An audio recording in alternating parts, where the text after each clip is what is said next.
So how do we get started? That's always the question. Where do we start? Where do we start? And I'm going to tell you the straightaway answer is one good decision at a time, and let that decision be in an area that you want to make that decision in.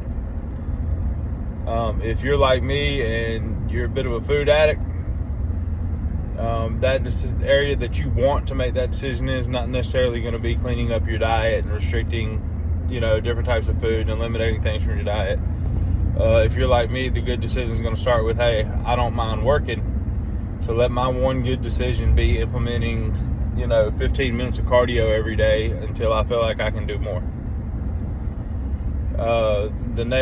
That's one good decision to get started with. The next good decision you could go to is removing snacks. Like, you know what? No snacks. Nothing in between the meals. Like, you know what? I'm not ready to switch from cheeseburgers and fries to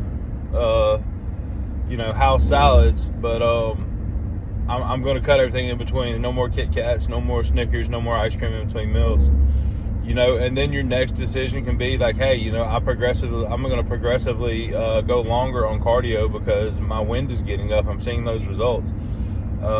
So cool. Now instead of 20 minutes or 15 minutes, wherever we started at, I'm going to go 20 minutes or 25 minutes or 30 minutes, a day in cardio, or, not even a day. Maybe you start at 3 days a week. Now you're going to go to 4, but you're just adding another good decision in there. And then you're saying, you know what? I've cut the snacks out. I'm sticking to my 3 to 4 meals a day. But now it's time to start changing the composition. I'm going to change that breakfast meal from a big old honking sausage, egg, and cheese biscuit, or what I used to jump into, freaking 2 double sausage, egg, and cheese croissants from Burger King.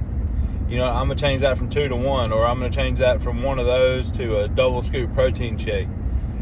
Boom, we're changing one meal, one decision at a time. And then as we get a little further down the road, you're like, you know what, this cardio feels real good. I want to see what resistance training feels like, and I want to lift some weights. I'm gonna spend a little more time in the gym. I'm gonna do 20 minutes of cardio, and I'm gonna lift weights for 30 minutes, and that's really all it takes.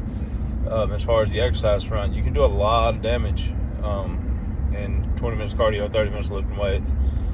And then you say, you know what, it's time to change something else. I'm not gonna quite do away with the double quarter pounder and the fries, but I'm gonna say no more super size, no more large size of the fries. We're gonna do medium fries, and we're going to do a grilled chicken sandwich. We're not going to do the cheeseburger every time. And then you just keep making one decision at a time.